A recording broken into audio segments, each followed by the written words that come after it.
Okay folks, what we're going to go ahead and do is create a public scheduling link. And if you're ever looking to sort of plan them, and once you create loads of them, you want to see a public link, you can also go here, and as you can see, the public link is available to help book a meeting. But we're going to go ahead and create one from scratch. Now, there's sort of a difference between two of these. So this is a permanent link that can be used multiple times, and this is probably more suitable for salespeople that pop it on their website, or even individuals who do office hours or open hours, so that they can come and their employees can see it, and you're posting it maybe in a group chat or something like that, and that these are set times. But a template is much more for common events that typically happen in the same fashion. So I'll show you and demonstrate the difference between them. But let's go with the public link. So I may want to say sales consultation call. So that might be helpful. So if I press create a new scheduling link, you can see there that this pretty much populates a calendar with every available session. And it works in the same way as that one-time scheduling.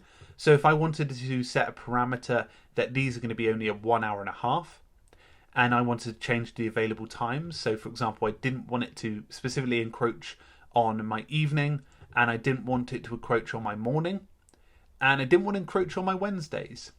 And also, I don't want them no sooner than 5 hours from now. And also that I don't want them past 8 weeks, because this is going to be a bit of a sprint to help people out. And also the buffer time between meetings is going to be half an hour. Then that's a great sort of premise to go on. So as you can imagine, all you'd have to do, instead of adding any and sort of populating this, is you'd have to just copy this link. And as you can see, you can edit the URL as well. So you can actually change the scheduling link titles. You can call this one just sales if you want to. And as you can see here, if I copy this, let's show you what the person at the end views this as. So as you can see here, this is how the person would see it on the other end. And as you can imagine, if that person wanted to book this Thursday at 12 noon, they can go ahead and book it and schedule it automatically. But what's cool is if you've added your contact information before, the site will recognize it and be able to help schedule that faster for you. So there we are, the event's all booked. Let's go and see what it looks like on our end.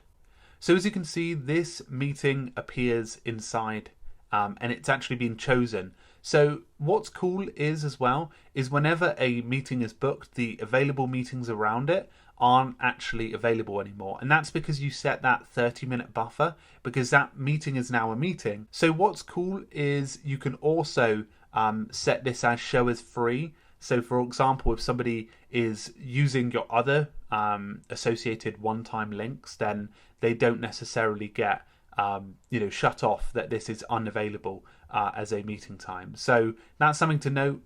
As you can imagine, it depends on what your sort of preference is. So as you can see, this has got some stripes through it, and that's mainly the reason that you need to confirm it, because it is a public scheduling link, and you need to go ahead and press yes to it so that it then firms up as a meeting.